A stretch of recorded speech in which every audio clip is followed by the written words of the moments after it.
You talked about support and how important it is to create that ecosystem of support. So when we think about young women in workforce, it's not often easy to create that support system, right? And especially when you're in a foreign country like you and I are. I don't have any family around close by, so I heavily rely on my caretaker and my housekeeper. I have a cook that helps me with food, and I tell my nanny often, more often than I actually should, but I tell her, you know, if you stop working with us, my life will fall apart, because it literally will fall apart, right? So what advice do you have for young women that are at a crossroads in life where they have to decide, do I give up on my career to take care of my 2 kids because childcare is just so darn expensive, and then, or do I pursue and continue on with my career, but basically writing the check that I receive from my workplace to my caretaker, and it's a trade-off, right? Were you ever at a point, and what advice would you give to women?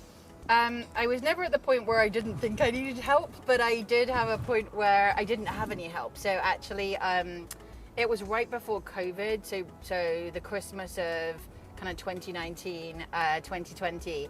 My nanny went home to England for the holidays, and then they wouldn't let her back in the country in America. And we had Accelerate, which is our big annual conference coming up, which I was having my team lead and so on. So it was super important for me to be there. I need to be in Las Vegas, had no nanny, had no one I could trust to watch my kids.